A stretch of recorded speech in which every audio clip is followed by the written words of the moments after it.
Section 4.7 is all about inverse trig functions. So we're pretty familiar with inverse functions. So we know that the sine of pi over 6 is equal to 1/2. And so you take the sine of an angle and get a ratio. The inverse sine of the ratio 1/2 gives you the angle pi over 6. So first of all, you need to remember that. You take the sine, cosine of an angle, you get a ratio. You take the inverse sine of the ratio, and it takes you back to give you the angle. But the problem is that we have the sine of 5 pi over 6 is also equal to 1/2. And by the same token, the inverse sine of 1/2 does not equal 5 pi over 6. It can't, because for every input, the input of 1/2 into the inverse sine function, remember these are functions, inverse sine of 1/2 is equal to pi over 6. Inverse sine of 1/2 cannot also equal 5 pi over 6, because for every input, there's exactly one output. So that will not work. So in order to make it work, we have to restrict the domain of the sine function from negative pi over 2 up to positive pi over 2. Now, the red portion of the graph passes the horizontal line test, and so the inverse will be a function. Before that, with just the normal sine, it would not pass the horizontal line test, as the horizontal line would cross more than one time, but just the red line itself, the horizontal line only hits once, so the inverse will be a function, so that's why we have to restrict it. So I'm going to graph just the portion of the sine function that we're going to use in order to get the inverse sine. So again, negative pi over 2, sine of negative pi over 2 is -1, sine of 0 is 0, and the sine of pi over 2 is 1. So it's just that part right there. The domain, restricted domain, is from negative pi over 2 to pi over 2. The range for sine is always -1 to 1, so that's not going to change. And the sine function is increasing during that time. So now let's graph the inverse sine function. Once again, we have y equals the sine of x graphed here. In red, we've restricted the domain from negative pi over 2 to pi over 2 so that it will pass the horizontal line test and the inverse will be a function. You can see here I did the inverse relation, flip-flopping x and y. I have x equals the sine of y, and this is not a function.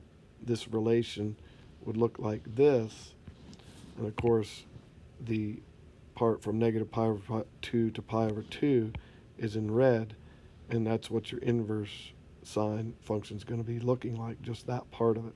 You can see the inverse relation.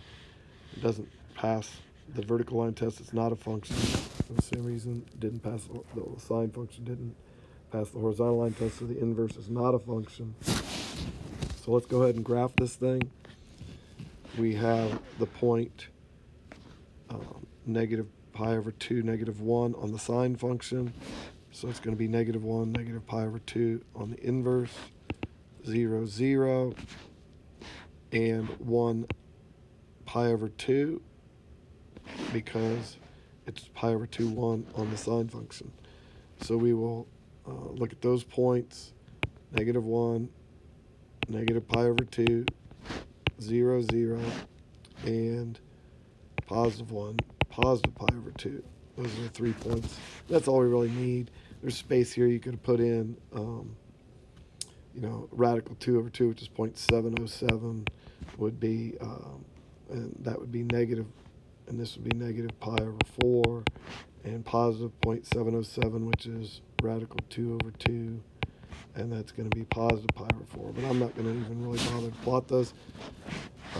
One thing I do want to mention, when we go to graph this, you should remember that on inverse functions, they are flipped over the line y equals x. So this part right here is a kind of concave down. When you flip it over, it's going to be concave up. this concave up down here is going to be flipped over and it'll be concave down, so it's going to be more in that shape. So when we go to graph this thing, we want to make sure that we have that happening. So starting up here at 1 pi over 2, I'm going to make that kind of concave up and then concave down at the bottom a little bit. So that's what it looks like. The restricted domain again for inverse sine is -1 to 1.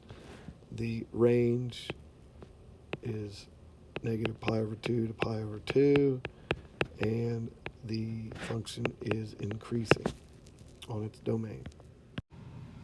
When finding the outputs to the inverse sine function, this diagram here is very valuable because the outputs to the inverse sine function always have to be between -pi/2 and pi/2, which we said that was the range.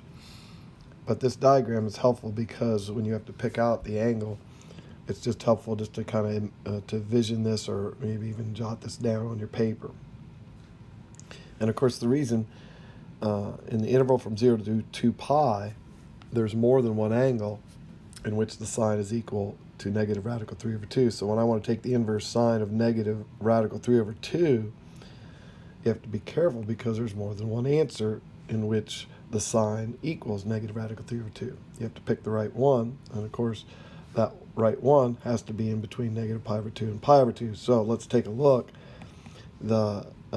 In between 0 and 2 pi, all right, the sine is -radical 3/2 down here in the third quadrant at 4 pi/3, and also in the fourth quadrant at 5 pi/3.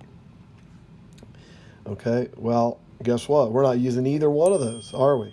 Even though that's in the fourth quadrant, 5 pi/3, and that's what a lot of kids make the mistake of doing. They will use 5 pi/3 for the answer to the inverse sine of -radical 3/2. But we can't do that because that is not in the range of values between -pi/2 and +pi/2. Even though 5 pi/3 is right here, 5 pi/3 is not between -pi/2 and pi/2. So what angle do we have to pick? We have to pick -pi/3. Okay, so these angles are not going to work. All right, so let's keep going and look at the rest of these examples. Example C, we have the inverse sine of -1/2. And so inverse sine of -1/2 over here in the fourth quadrant, it's going to be like that. And that's going to be -pi/6, not 11 pi/6. It'll be a negative angle. Anything in the fourth quadrant, if the angle is going to be in the fourth quadrant, it's got to be a negative angle for inverse sine. D says the inverse sine of 1/2 on the inside, and then the sine of that. So you have to work on the inside parentheses first. The inverse sine of 1/2, of course, is going to be pi/6, and then the sine of pi/6 is going to be +1/2. So that's where these two functions undo each other. Letter E, we have the sine of pi/3. Pi/3, of course, is in the first quadrant, 60-degree reference angle. The sine is radical 3/2. And then if I take the inverse sine of radical 3/2, it takes me right back to the angle pi/3. And that, a lot of times, seems like that is always going to be the case. You take the inverse sine of the sine, it's just going to be the angle that's in there. Well, and that's true as long as the angle is between -pi/2 and +pi/2, that will be true. But as you can see in letter F, we have the inverse sine of the sine of 2 pi/3. Well, 2 pi/3 is over here in the second quadrant. And of course, the sine of that is radical 3/2. But the inverse sine of positive radical 3/2, the inverse sine of that is going to be just pi over 3. It has to be in the first quadrant. And so it's not the same as that angle right there. And so again, here they were the same, here they're not the same. So that's why you have to be very careful. All right. And the last one, letter G, is inverse sine of pi over 2. Well, that's a problem. First of all, you don't take the inverse sine of an angle, you take the inverse sine of a ratio. And pi over 2 is 1.57, which is not in the domain for inverse sine. It has to be between -1 and 1. So this is undefined. You cannot take the inverse sine of pi over 2. And again, and remember, it's not even a ratio, it's an angle. So that's your first clue.